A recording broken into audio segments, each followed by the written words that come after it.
ప్రభువైన యేసుక్రీస్తునామమున మీ అందరిని శుభవందనాలండి. ఈరోజు దేవుని వాగ్దానం సామెతల గ్రంథము 8వ అధ్యాయము 17వ వచనము. నన్ను ప్రేమించువారిని నేను ప్రేమించున్నాను, నన్ను జాగ్రత్తగా వెతుకువారు నన్ను కనుగొందురు అనే వాగ్దానం ఇచ్చండి. పరిశుద్ధాత్మడు అర్ధరాత్రి లేసి ప్రార్థన చేసి చెల్లించి వాళ్ళ ప్రార్థన చేసి దేవుని ఉన్నప్పుడు దేవుడి వాగ్దానం చేయించారు. వెంటనే చూడండి అక్కడ దినం కూడా మనం ఉదయకాలం సాయంత్రకాలం అర్ధరాత్రి ప్రార్థన చేస్తున్నాం. మరి స్తుతియాగం చేస్తున్నాం. బైబిల్ అయితే దేవుని కృపలో పూర్తి రాశాను. ఇంకా ఉపాధి ప్రార్థన చేస్తున్నప్పుడు లెంట్ డేస్ కదండి, 40 రోజులు ఉపాధి ప్రార్థన చేస్తున్నాం. ఉదయకాలం సాయంత్రకాలం దాకా ఏం తినకుండా ఉపాధి ప్రార్థన చేస్తున్నాం. ఇంకా ఈ విధంగా చేస్తున్నాం కాబట్టి మరి దేవుడు మనల్ని ఏమంటున్నారంటే, నన్ను ప్రేమించేవారు నేను ప్రేమిస్తున్నాను అంటున్నారు. నన్ను జాగ్రత్తగా ఎదుగువారు నన్ను కనుగొందురు అని అంటున్నారు అనమాట.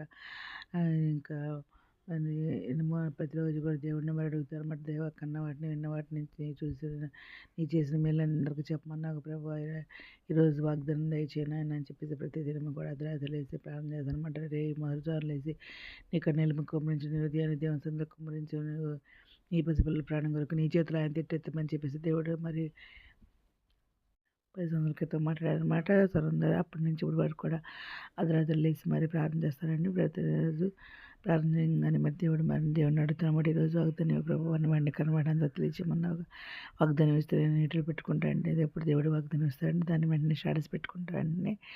దాన్ని నాకు మళ్ళీ యూట్యూబ్లో పెడతాను అనమాట. ఈ విధంగా ఈరోజు దీని రిలేటెడ్ వాక్యాలు చూస్తే మరి ఇర్మియా గ్రంథము 29వ అధ్యాయము 13వ వచనంలో దేవుడు ఏం మాట్లాడుతున్నారంటే, మీరు నన్ను వెతికినడలా పూర్ణ మనసుతో నన్ను గూర్చి విచారణ చేసినడలా మీరు నన్ను కనుగొందురు అని చెప్పేసి దేవుడు మాట్లాడుతున్నారు అనమాట. ఇక్కడ నేను మీకు కనపరుచుకుందును, ఇదే యెహోవా అన్నారు. నేను మిమ్మల్ని చెరలో నుండి రప్పించేదని అన్నారు. నేను మిమ్మల్ని చెరపట్టి ఏ స్థలంలోనికి మిమ్మల్ని తోలివేసేదనో ఆ జనులందరిలో నుండి, ఆ స్థలంలో అన్నిటిలో నుండి మిమ్మల్ని సమకూర్చి రప్పించేదను. ఇదే యెహోవాకు ఎక్కడి నుండి తీసుకెళ్ళి మిమ్మల్ని ఆ చెరలో పంపితను, మరి అటుడికే మిమ్మల్ని మరలా రప్పించను అని చెప్పేసి దేవుడు మాట్లాడుతున్నారు అనమాట అండి.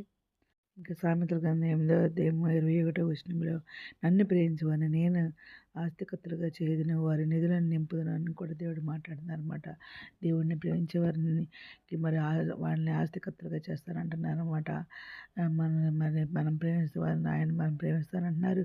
ఇంకా మనం ప్రేమిస్తుంటే మనల్ని ఆస్తికర్తలుగా చేస్తారని కూడా మన నిధులు నింపుతారని కూడా దేవుడు మాట్లాడుతున్నారు అనమాట అండి. ఇంకా ఏమంటున్నారంటే, ఇంకా యాకోబు రాసిన పత్రిక 4వ అధ్యాయం 8వ వచనం దేవుడు ఏమంటున్నారంటే, దేవుని యొద్దకు రండి, అప్పుడు ఆయన నీ యొద్దకు వచ్చును. ఇంకా పాపులారా మీ చేతులను శుభ్రం చేసుకున్నాడు, దిమనస్కులారా మీ హృదయములను పరిశుద్ధపరచుకున్నాడు అని చెప్పేసి దేవుడు ఇక్కడ మాట్లాడుతున్నారండి. మనం దేవుని యొద్దకు అప్పుడు ఆయన మన యొద్దకు వస్తారంటున్నారన్నమాట. ఈ పాపాలన్నిటినీ అన్నీ కడుక్కొని శుభ్రం చేసుకోమని అంటున్నారు అనమాట. రెండు మనసులు కలిగి ఉండొద్దు అని అంటున్నారు. మీ హృదయాలను పరిశుద్ధపరచుకోండి అని చెప్పేసి మాట్లాడుతున్నారు అనమాట.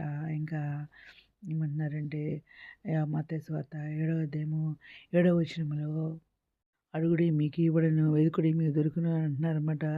దేవుని అడిగితే దేవుడు తప్పకుండా ఇస్తారని అంటున్నారు. వెదకమన్నారు, దొరుకుద్దన్నారు, అడిగితే ఇస్తానంటున్నారన్నమాట. ఈ విధంగా మనం ఏది అడిగినా కానీ దేవుడు ఇచ్చేదేవుడు మన దేవుడు అనమాట.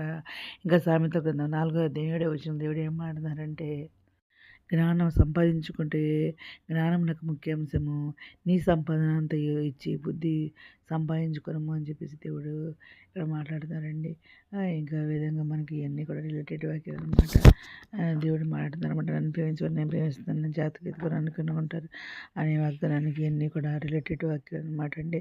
ఇంకా మనం దేవుడు ఏమంటారండి, ఈ వచనాలన్నీ కూడా దేవుని జ్ఞానాన్ని, ఆయన సన్నిధిని వెతకడం ద్వారా లభించే ఆశీర్వాదాలను మరి గురించి చెబుతున్నాయని చెప్పేసి ఇక్కడ మాట్లాడుతున్నారండి. ఈ విధంగా మన ఈ వాక్యం అందరి జీవితంలో వారిని కోరుకుంటే ఈరోజు మనం ప్రార్థన చేసుకుందాం. మౌనగ్ర శాసక ముందర ఘనమైన గల స్థుతిస్తున్నాం తండ్రి. అది మీద ప్రపంచంలో ప్రతి పెట్టిని పేరు న్యాయం చేసుకోండి. ప్రతి ఒక్క బిడ్డ అవసరం లేకుండా అక్కడ కోరిక తెచ్చించండి. బిడ్డలు మంచి జరిగి ఇద్దరు శైలి జరుగుతుంది. ఉద్యోగాలు తెచ్చండి. ఆది ప్రశ్న వరకు ఆది సాయం తెచ్చండి. అనారోగ్యం స్వస్పర్శన వేదనలకు వాదర్శనకు వినాలి అతను రక్షణ తెచ్చండి.